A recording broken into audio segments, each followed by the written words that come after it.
you can see, there's the sieve.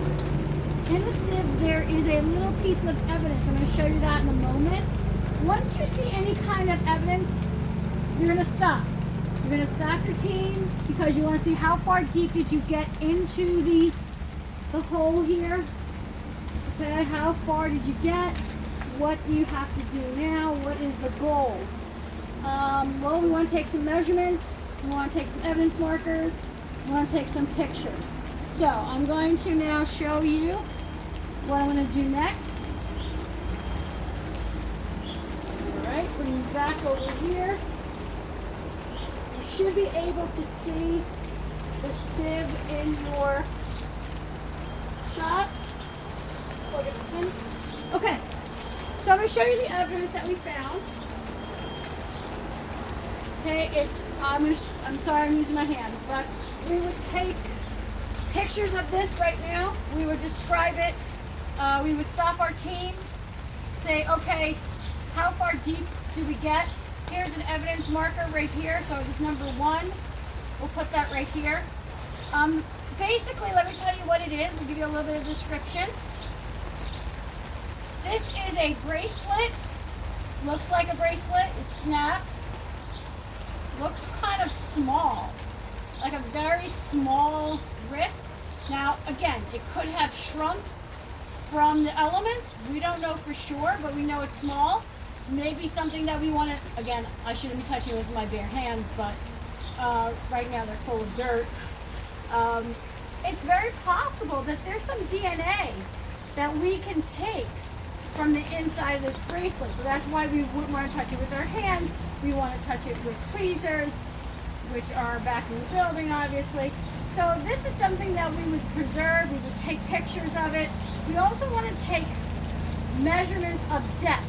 We can't really do triangulation with this because we don't know exactly where it was in the site because we found it in the sieve. So I'm going to go get my measuring tape, or if you could go get the measuring tape for me, just keep the camera on. The measuring tape, basically what I did was I put this here, the sieve, over the bracelet, and I wanted something left. Actually, I could use something else. I could use this as something level. Because we want to see how far deep into the hole have we gotten so far.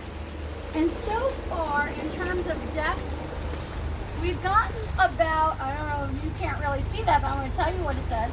It's about 5 feet deep. I'm sorry, not 5 feet, dear goodness. I can't dig that far down. It's about 5 inches deep. And it's kind of interesting when we're down in here, not only do I have my little bracelet, which I'm going to then package with my evidence number and take pictures of that after. But I also notice kind of looks like a skull. So I need to now stop my crew again and say, we need to measure where this is according to our walls. If you remember yesterday, the wall behind me is my west wall, and that wall on that side over there, that is going to be my north wall. So I'm going to do what we call a triangulation measurement for what I found here, which looks like our victim's skull. Okay. We also know, well, he's also about, again, where I stopped that, where I found that bracelet had to be before 5 inches. So this is about 5 inches deep. Obviously, our suspect didn't want to dig too far down. So we'll come back to that after. Let's do a little triangulation measurement. You have the measuring tape? All right, excellent. Move that over. So you could just hold that to the other side. So the triangulation is from that wall to my skull here. So hold it down to the ground. That wall is the north wall, right? To the skull. Okay. It is from the north wall. So you might want to put this down somewhere.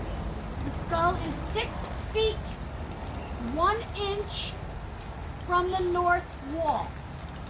6 feet, 1 inch from the north wall. That's our first triangulation. And then we're going to do the second triangulation, which is going to be from our west wall, which is behind me.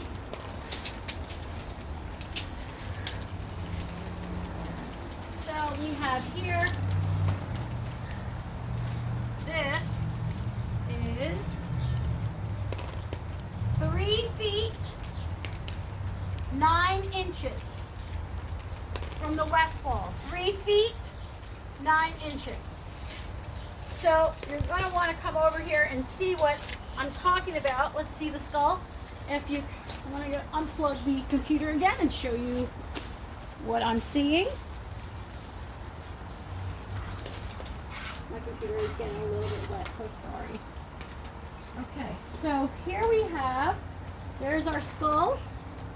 We also see, if we can brush it off, we see a little bit of a shirt and we see a shoe. I don't know if you can see that. Can you see the shoe in there? So we're going to brush something off and then take a second triangulation measurement. And that's what we would do all the way along with all of our evidence. So how do we do that? Once you get closer and closer to evidence, you want to start using a brush. Grab it. Yeah, it's getting everything's getting wet, but that's okay. So you just grab a little brush, just like you kind of see in the shows and stuff, and you would then brush off. Oh, that's hard. That's some kind of shirt. All right, we see his skull is in there. We see a shoe. Let's do the shoe, because that's going to tell us, look, his skull and his shoe are not that far from each other. That might tell you something. This might not be as big of a grave as you might think. So, let us now measure the depth of the shoe. The depth of the shoe. The shoe, I need to read it also, is 7 inches deep. The shoe is 7 inches deep. So again, from me, can we just move the sieve, and then I'm going to do this from the north wall. The shoe from the north wall is, there we go. Thank you. Shoe from the north wall is 6 feet, 6 inches.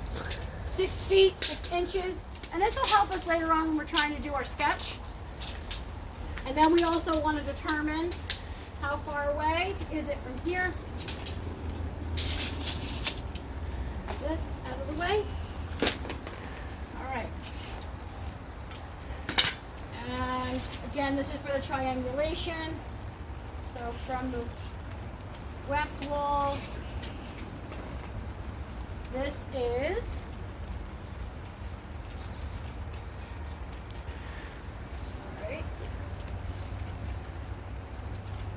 5 feet, 7 inches. 5 feet, 7 inches. So that's a triangulation. That's what you would do. Usually it's much easier when you have two people kind of working together to do that. So we don't take those pieces of evidence out until they're fully exposed. And when we get to that point, we'll do that. I just want to double check my notes. Can you just grab those notes for me? I just want to make sure that we covered everything we're supposed to cover. Triangulation evidence, evidence in the sieve, marker. Oh yeah, we have to log this. So there's a part on your sheet, your summary sheet, that talks about where the triangulation is. So I gave you 2 measurements, and then you have to say what it is. Where did you find it? You found it in the grave. You found it in the sieve. Give a little bit of description. We'll have more of a description as we continue on. In segment 4, we're going to look at how do we sketch, taking pictures, a little bit more on evidence markers and logging. So that is going to be in the next segment. Okay, so I'm going to stop our recording. Hopefully you also